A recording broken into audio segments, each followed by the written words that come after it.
বন্ধুরা, আমি ঝিমলি। আজ যে রেসিপিটা আমি তোমাদের সাথে শেয়ার করব, সেই রেসিপিটা হলো মটর ডাল দিয়ে কাঁচা টমেটো দিয়ে একটা রসা।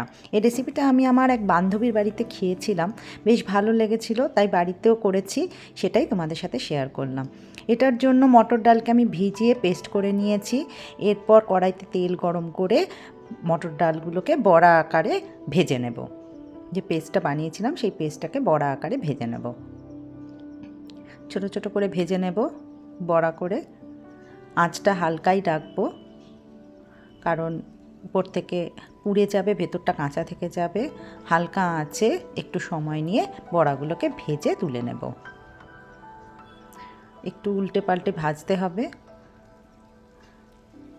দেখো কিভাবে ভাজছি, এইভাবেই ভেজে নেবে বন্ধুরা। এই রেসিপিটা খেতে খুবই আমার টেস্টি লেগেছিল, তাই বাড়িতে একবার ট্রাই করলাম। আমিও মোটামুটি ভালোই বানিয়েছিলাম। তোমরাও বাড়িতে ট্রাই করবে, দেখবে তোমাদের খুবই ভালো লাগবে। নিরামিষ দিনে এই রেসিপিটা খুবই ভালো। এই রেসিপিটা বানানোর জন্য আর লাগবে একটা বাটনা, সেটা হচ্ছে জিরে, আদা, কাঁচা লঙ্কা। এটার আমি একটা স্মুথ পেস্ট তৈরি করে নিয়েছি। এছাড়া লাগবে কাঁচা টমেটো, যেগুলোকে আমি টুকরো টুকরো করে কেটে নিয়েছি। বড়াগুলোকে আমি ভেজে একটা প্লেটের মধ্যে তুলে রেখেছি। এই বড়াগুলো এমনি শুধুই খাওয়া যায়, গরম ভাতের সাথে ডাল দিয়েই বড়া খেতে খুব ভালো লাগে। এছাড়া গ্রেভিতে তো অবশ্যই ভালো লাগে। এরপর আমি কড়াইতে তেল গরম করে শুকনো লঙ্কা, তেজপাতা, জিরে ফোড়ন দিয়ে নিলাম। এছাড়া দিলাম হিং ফোড়ন। অবশ্যই হিং ফোড়নটা দিতে হবে। হিং ফোড়ন দিলে এর একটা আলাদাই ফ্লেভার হয়। এবার যে বাটনাটা বেটে রেখেছিলাম সেটা দিয়ে দিলাম, জিরে, আদা, কাঁচা লঙ্কা বাটা। এবার দিয়ে একটু নাড়বো। মশলাটাকে কষতে হবে যতক্ষণ না তেল ছাড়ে।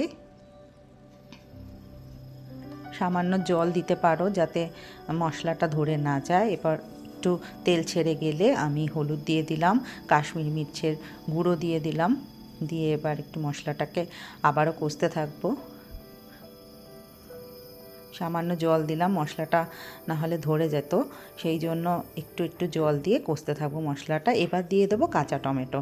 কাঁচা টমেটো সহজে গলে না, এটা গলবেও না, এইভাবেই গোটাই থাকবে, কিন্তু যে টক ভাবটা সেটা রান্নাতে চলে যাবে। একটু কষতে দিতে হবে। দেখো তেল মোটামুটি আমার ছেড়ে এসছে। এবার আমি সামান্য চিনি দিয়ে দেবো। চিনি নিরামিষ রান্নায় দিতে হয়, মানে আমি দিই, কারণ দিলে মনে হয় স্বাদটা আরও ভালো হয়। একটু জল দিয়ে কষেছি। এবার 4টে কাঁচা লঙ্কা দিয়ে দিলাম। ঝালটা তোমরা যেরকম খাও সেই অনুযায়ী দেবে। আমি 4টে কাঁচা লঙ্কা দিয়েছি। আগে 2টো কাঁচা লঙ্কা দিয়ে পেস্ট করেছিলাম। এবার জল দিয়ে দিলাম। জলটা একটু বেশি দিতে হবে। তোমরা জানো বন্ধুরা, বড়ার মধ্যে জলটা নিজস্ব বড়া জলটা টেনে নেয়, সেই জন্য জলটা একটু বেশি দিলাম। আর স্বাদ মতো লবণ দিয়ে দিলাম। জলটা এবার ঝোলটা একটু ফুটতে দিতে হবে। ঝোলটা ফুটে গেলে বড়াগুলো আমি দিয়ে দেব।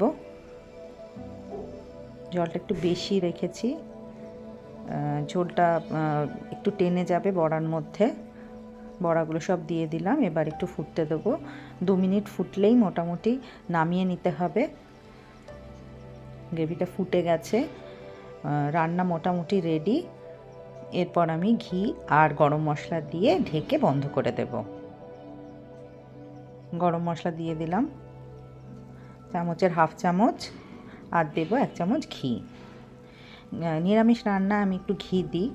ঘি দিলে বেশ ভালো লাগে খেতে, বিশেষ করে এই বড়ার ডালনা, কুমড়োর তরকারি, এগুলোতে ঘি দিলে ফ্লেভারটা একদম অন্য হয়ে যায় এবং খেতেও খুব সুস্বাদু হয়।